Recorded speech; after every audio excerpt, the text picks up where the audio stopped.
Bueno, y ahora necesitamos una medida del nivel de precio de la economía. De nuevo, acuérdense que como nuestro objetivo es entender a la economía en su conjunto, eso que llamamos la macroeconomía, necesitamos conceptos sintéticos que abarquen la totalidad. Para el caso de la producción, vimos que se concepto era el producto, el PIB. Y hoy vamos a hacer algo parecido en relación a otra variable muy importante en economía, que es el nivel de precios. Y una variable que está obviamente relacionada con el nivel de precios, que es la tasa de inflación. Así que déjenme que les comparto unas notas. Lo que van a ver en pantalla ahora es los encabezados de un comunicado de prensa del INDEC, del área de estadística de precios del INDEC. El INDEC es un organismo, bueno, ya les conté a ustedes que en Argentina tiene como objetivo registrar la actividad económica y cosas conexas con eso, como estadística de población, turismo, comercio exterior, balance de pagos. Y una de las áreas más importantes del INDEC es el área de estadística del precio. Lo que ustedes ven ahí son algunos datos del informe de prensa de julio de este año del sector de estadística de precios en lo que refiere a los índices de precios del consumidor. Y dice variación porcentual mensual, julio de 2021, 3%. Variación porcentual interanual, julio de 2021, 51,8%. Variación porcentual acumulada, julio de 2021, 29,1%. ¿Cómo interpretarían ese 3%, ese julio 3%? ¿Qué quiere decir eso? Si les preguntan a ustedes, independientemente de lo que hayamos visto en la materia, o lo que vayamos a ver, o lo que sabe cada uno, ¿cómo interpretarían ese 3% de julio? ¿Qué quiere decir? Que en el mes de julio, en general, los precios subieron un 3%. Ahí va. De toda la economía, digamos. Ahí va, de toda la economía, en todo el país. Ahí va. ¿Y qué vendría a ser el nivel de precio de toda la economía? O sea, ¿qué creen? O sea, la idea que dijo Gianni es el nivel de precios, o sea, algo que se llama nivel de precios, aumentó un 3% en julio, respecto de junio, del mismo año. ¿Y qué es ese algo que aumentó un 3%? Porque si me dijeran, mira, aumentó 3%, el pan, bueno, eso lo entiendo. Aumentó 3%, el litro de vino tinto de mesa, eso lo entiendo. Pero ¿qué es que aumentó qué es lo que aumentó el 3% de acuerdo a esta estadística? Puede ser lo que uno necesita, o sea, las familias necesitan consumir para, no sé, vivir, digamos. Bien, Una canasta de productos seleccionados. bien, exactamente. Lo que aumentó un 3% es el costo de una canasta normalizada que se utiliza para medir el costo de vida. Cada tantos años, en la Argentina y en todos los países que tienen esta metodología, que son todos los países del mundo, se hace un estudio que se llama Encuesta Nacional de Gasto de los Hogares. En Argentina, encuestas de presupuestos familiares en Chile y cosas parecidas en España y en todas partes del mundo, que lo que hace es analizar cómo se componen los ingresos y las erogaciones de un hogar argentino. Obviamente, como ustedes se pueden imaginar, no hay dos hogares iguales en Argentina.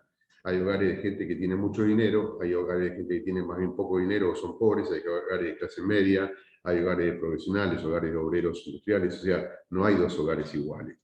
Hay hogares ocupados, desocupados. Entonces, lo que hace esa encuesta es tratar de entender cómo se comportan una variedad de hogares, tratar de establecer un conjunto de cestas de bienes y servicios en cada tipo de hogar, cuánto tienen de alimentos, cuánto tienen de bebida, cuánto tienen de indumentaria, cuánto de servicios, cuánto de turismo, cuánto de educación para cada grupo de hogares, y después ponderar esa cesta en función del peso que ese tipo de hogares tienen en el conjunto de la población. Entonces lo que se termina armando con esos ponderadores es una cesta típica de bienes y servicios, donde tenés servicios residenciales como electricidad, gas, agua, transporte, educación, alimentos y bebidas, indumentaria, equipamiento, una cantidad de cosas que los hogares compran. Y con esa cesta se valora a precio de mercado y se normaliza. ¿Qué quiere decir se normaliza? Bueno, se normaliza quiere decir que fijás en un año determinado, que llamás el año base, un valor normalizado de esa cesta. Ese valor es 1 típicamente, o 100, es lo mismo. Si es 1 Entonces, cuando aumenta el valor de esa cesta, lo que haces es comparar cuánto vale hoy con cuánto valía en ese año donde vos considerás que valía 1, que es el año base. Suponete, si la cesta me cuesta hoy 90.000 pesos, y en el año base me costaba 60.000, y el año base yo digo que vale 1 porque es el año base por definición, entonces lo que haces es dividir 90.000 por 60.000 y lo que te queda es 1, algo. Y ese coma algo, vamos a ver después, te va a dar una medida de la inflación. Después les cuento bien cómo se hace eso. Pero en principio, lo que mira ese 3% es cuánto aumentó ese índice, que se llama índice de precios del consumidor, respecto al año base. Entonces, de nuevo, el índice es el costo de comprar esa cesta típica o estandarizada de bienes comparado con cuánto te costaba comprarla en un año al que vos considerás el año base. O sea, en el numerador de la cuenta tenés cuánto te cuesta hoy, en el denominador de la cuenta tenés cuánto te costaba esa cesta en el año base. Obviamente, como en el año base tenés en el numerador lo mismo que tenés en el denominador, el IPC del año base es 1. ¿No? Porque si la cesta me costaba 60.000 en el año base, y la divido por cuánto me costaba en el año base, la estoy dividiendo por sí misma. Entonces me da 1, o 100, que es lo mismo. Es 1 o 1 multiplicado por 100.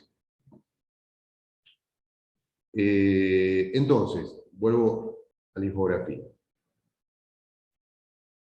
Lo que te dice ese 3% es que el costo de esa cesta aumentó un 3% durante el mes de julio, o en julio respecto de junio, en realidad. En julio respecto de junio. Y después al lado te dice que el índice de precio del consumidor, ese índice de precios, ese índice general de precios, aumentó 51,8% en julio en términos interanuales. ¿Eso qué querría decir? Siguiendo la lógica de lo que estamos contando. Y toma de referencia entre julio del 2020 y julio del 2021. Perfecto. Exactamente. Que respecto de julio de 2020, el índice de precio del consumidor, el costo de esa cesta, aumentó un 51,8% respecto de julio del año pasado. O sea, la inflación anual. Tenés la inflación mensual, que es el primer dato, la inflación anual o interanual, que es el 51,8%, y después tenés el tercer dato, que dice 29,1%, que es la inflación acumulada de enero a julio de 2021. O sea, en lo que va del año, tenés un 29,1%. Otra información que ustedes van a poder ver en el informe de precios del INDEC es cómo se descompone ese índice general. A ver, hay grupos de precios que aumentaron más y hay grupos de precios que aumentaron menos el nivel general. Fíjate que el nivel general está acá en el medio, esta barrita rosada, ponele, o magenta, rosada, y tenés a la izquierda de esa barrita rosada cosas que aumentaron más que un 3%, por ejemplo, notoriamente restaurantes y hoteles, salud, y a la derecha cosas que aumentaron menos. En promedio, cuando se promedian y se ponderan todos esos grupos de bienes, se obtiene el 3%, que es el índice general que vimos en la diapositiva anterior. Ahí tenés cómo fue variando en el tiempo ese índice en los últimos meses y años. Fíjense que lo que observás es a fines de 2020 una inflación que aparentemente empezaba a bajar y que pegó en el 2021 un salto de nuevo. La inflación venía baja, fíjate, a fines de 2020, un poco como consecuencia de la contracción económica generada por la cuarentena. Y sin embargo ahora empezó a acelerarse de nuevo. Ahora empezó a bajar de nuevo y ahí medio como que está estabilizando el 3% mensual, que es bastante alto, como ustedes se pueden imaginar. Después les voy a contar cómo hacer cuentas para estimar una inflación anual a partir de una inflación mensual. Después les cuento cómo hacer el chiste este. Bueno, y esta es una evolución de la misma variable, pero en vez de estar vista mes a mes, está vista interanual. O sea, cada mes comparada con el mes equivalente del año pasado. ¿No? Y ahí lo que vemos de nuevo es que después de una tendencia declinante de la inflación que llegó más o menos en noviembre del 2020 a un piso del 36%, el 35,8%, bueno, la inflación ha tendido otra vez a acelerarse a lo largo de este año. Bueno, ¿cómo se computa ese índice de precios? Fíjate, yo te decía, vos tenés en la economía, suponete, X bienes, con X llamo a la cantidad de bienes, ¿no? X es la cantidad de viajes en subte, la cantidad de kilo de pan, la cantidad de kilowatt a los hogares, todos los bienes que usa y servicios que usa la economía. Déjame llamar a eso X sub I. X sub I quiere decir la cantidad X del bien Y. Y quiere decir el bien 1, el bien 2, el bien 3, el bien 4, el bien 5, así hasta los N bienes o servicios de la economía. Entonces, el costo de comprar esa cesta definida por el INDEC, es igual a la cantidad de ese bien o servicio, suponete X sub 1 o X sub 2, por el precio de ese bien. Tenés la cantidad del bien, esta variable, por el precio del bien.